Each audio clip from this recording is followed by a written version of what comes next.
Kemampuan dalam manajemen perdagangan tidak akan menjamin adanya keuntungan jika tidak disertai dengan kemampuan dalam mengurus sumber daya manusianya.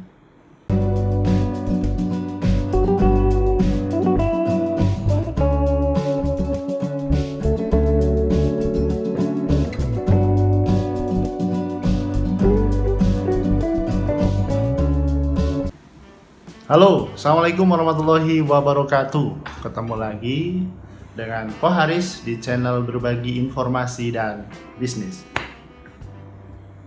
Oke, teman-teman, nggak terasa ya kita udah di bab ke-9. Kemarin kita udah bahas di bab ke-8. Kemarin di buku ini kita udah bahas tentang seni bisnis orang Cina. Dan kali ini aku bakal ngelanjutin bacain buku buat teman-teman di sini. Masih di buku yang sama teman-teman. Nah, tuh. Keren bukunya. Tapi sebelum aku bacain, buat teman-teman yang belum like, subscribe, and share, bisa dibantu untuk subscribe biar channel ini makin berkembang dan bisa memberi manfaat untuk banyak orang. Oke teman-teman, aku bacain buku ini buat kamu ya. Cara bisnis orang Cina. Tanpa mengalami kerugian, keuntungan tidak mungkin akan datang.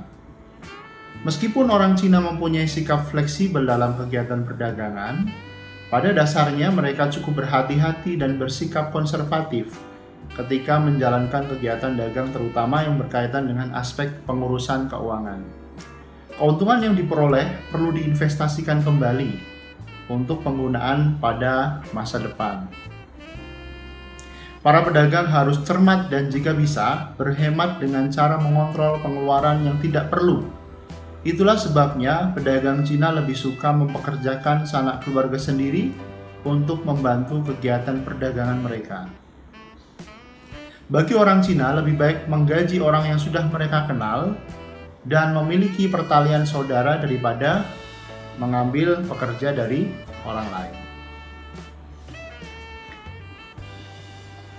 Selain menghemat biaya, pedagang juga dapat memastikan para pekerjanya memberikan komitmen penuh pada pekerjaan dan majikannya. Bekerja dengan anggota keluarga tidak sama dengan bekerja kepada orang lain. Perasaan dan sentimennya juga berbeda. Untuk mengikat loyalitas para pekerja, setiap majikan harus memperlakukan pekerja seperti sanak keluarganya sendiri. Kebaikan mereka harus dijaga, begitu juga dengan kebutuhan mereka yang lain. Gaji yang diterima mungkin tidak tinggi, tetapi mereka akan selalu menjadi prioritas utama. Majikan tidak boleh terlalu berprasangka terhadap pekerjanya. Majikan yang baik dan bertanggung jawab akan memotivasi pekerjanya agar dapat bekerja keras dan melayani dengan sepenuh hati.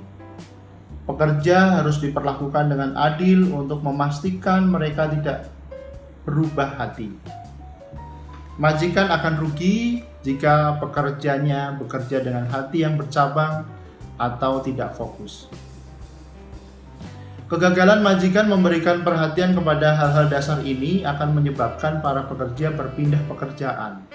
Jika hal ini terjadi, merupakan suatu kerugian karena majikan terpaksa mengeluarkan uang ekstra untuk mempekerjakan dan melatih pekerja yang baru. Komitmen, kesetiaan, dan pengorbanan dari pekerja adalah hal penting untuk dapat memastikan kegiatan perdagangan yang dijalaninya mendatangkan keuntungan. Kemampuan dalam manajemen perdagangan tidak akan menjamin adanya keuntungan jika tidak disertai dengan kemampuan dalam mengurus sumber daya manusianya. Setiap pedagang harus mempelajari psikologi dan menguasai berbagai teknik kehumasan. Hal ini dapat dilakukan dengan cara pergaulan dan interaksi dengan pekerja, pelanggan, dan orang banyak. Setiap pedagang perlu bersikap ramah, tidak pelit, senyum, dan bersedia memberikan pelayanan serta layanan yang terbaik kepada pelanggan. Para pedagang tidak boleh mencampur adukan masalah pribadi dengan urusan perdagangan. Dalam berdagang, jangan sesekali mencari musuh, tetapi carilah teman dan kenalan sebanyak-banyaknya. Semua ini harus timbul dari hati nurani sebagai wujud dari kesungguhan dan keinginan yang tinggi dalam kegiatan perdagangan. Tidak usah berpura-pura dan bersandiwara. Sikap yang dibuat-buat akan disadari oleh pelanggan dan orang-orang yang datang berbisnis. Pelanggan tidak suka kepada pedagang yang sombong. Ya, jadi pelanggan tidak suka kepada pedagang yang sombong, congkak dan angkuh. Pedagang tidak seharusnya sok pintar, tetapi harus senantiasa mempunyai kesetiaan dalam menghormati pelanggan setiap waktu. Setiap pelanggan ingin dilayani seperti raja. Jadi tidak ada ruginya jika pedagang bersikap merendah dan berbudi bahasa yang baik. Untuk mereka yang ingin menjadi pedagang atau pengusaha yang berhasil, segala sifat negatif itu harus dibuang dan diganti dengan sikap positif. Pedagang harus ingat bahwa mereka bukan saja menjual barang dan pelayanan, melainkan image diri. Image pedagang yang baik. Image pedagang yang baik adalah yang mampu memenuhi segala permintaan dan harapan pelanggannya. Mereka juga harus memastikan setiap barang dan layanan dapat diberikan atau disiapkan tepat waktu. Pelanggan pun akan lebih yakin kepada pedagang secara psikologis. Hal tersebut akan mendatangkan kepercayaan orang banyak jika berurusan dengannya. Proses ini harus dipupuk terus dan berkelanjutan. Sikap sambil lalu dan kerja setengah-setengah tidak seharusnya ada dalam bentuk dan cara apapun dalam kegiatan perdagangan.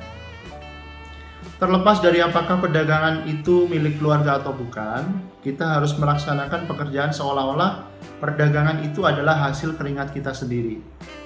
Dalam praktik dagang orang Cina, keluarga memainkan peranan yang penting dan menjadi salah satu faktor keberhasilan orang Cina dalam kegiatan perdagangan.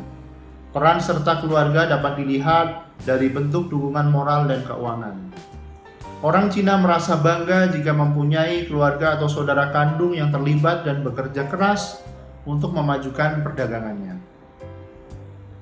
Orang Cina akan merasa rendah diri jika mereka gagal hidup mandiri dan hanya mendapat gaji sepanjang hidupnya. Selama seseorang itu bekerja mendapat gaji, selama itulah dia tidak bisa menjadi kaya dan meningkatkan kedudukan sosialnya. Orang yang mendapat gaji akan mengalami tekanan, tidak cuma tekanan psikologis. Orang yang mendapat gaji akan mengalami tekanan psikologis seandainya mereka tidak bercita-cita untuk membuka perdagangannya sendiri. Mereka yang menjalani kegiatan perdagangan dianggap sebagai pahlawan karena berani mengambil resiko dan tidak takut berhadapan dengan kerugian atau kegagalan. Bagi orang Cina, tanpa mengalami kerugian, keuntungan dan keberhasilan tidak mungkin datang dalam bidang apapun yang dikerjakannya. Orang Cina jarang memandang rendah kepada mereka yang gagal dalam perdagangan karena hal itu dianggap sebagai langkah awal menuju kesuksesan. Orang Cina memandang tinggi kepada mereka yang mau berusaha. Dorongan dan peluang akan diberikan kepada siapapun yang ingin terlibat dalam kegiatan perdagangan. Orang Cina justru tidak mudah putus asa jika gagal. Orang Cina justru tidak mudah putus asa jika gagal untuk pertama kalinya dan pada kesempatan berikutnya. Karena tujuan utama mereka menjalani kegiatan perdagangan adalah ingin membentuk fondasi keuangan yang lebih kukuh dan aman sebagai jaminan bagi kehidupan keluarga dan masa depannya. Mereka tidak mengharapkan keuntungan besar dalam sekejap mata. Bagi mereka, sudah cukup jika untung sedikit asal berkelanjutan. Yang penting, kegiatan perdagangan itu dapat memberikan pendapatan untuk memenuhi segala keperluan keluarga. Sebagian dari keuntungan harus disimpan untuk mengembangkan kegiatan perdagangan dan menghadapi kemungkinan apapun yang di luar dugaan. Sebagian lagi digunakan untuk modal kerja. Jika keuntungan digunakan untuk memenuhi kebutuhan sehari-hari yang bersifat pribadi, hal ini akan menimbulkan kesulitan bagi pedagang itu sendiri. Agar hal seperti ini tidak terjadi, pedagang tidak boleh bersikap boros dan membeli barang-barang yang tidak terlalu bermanfaat, seperti membeli perabot mahal, perhiasan mewah, dan berbelanja dengan seenaknya menurut hawa nafsunya. Pedagang harus hidup secara sederhana, jangan suka pamer karena itu adalah sikap yang tidak memberikan keuntungan. Tidak ada gunanya mempunyai tempat perdagangan yang cantik, mobil mewah, dan berpakaian seperti pemimpin perusahaan besar jika kegiatan perdagangannya belum ada apa-apanya. Semua itu bisa datang dengan sendirinya jika perdagangan mulai stabil dan mendatangkan keuntungan yang lumayan. Cara-cara dan pemikiran ini harus ditanamkan dengan kukuh dan mentalitas semua pedagang, dan mungkin sebenarnya mereka telah menyadari hal ini. Hanya yang menjadi masalah adalah tidak banyak dari mereka yang berusaha melaksanakan dan mewujudkan dalam kehidupan sehari-hari. Oke guys, itu tadi bab ke-9 udah Pak Haris bacain. Sampai ketemu di bab 10 dengan tema etika bisnis orang Cina. Stay di channel aku, ke depan aku akan sharing lebih banyak buku-buku ke teman-teman. Thank you, terima kasih. Assalamualaikum warahmatullahi wabarakatuh.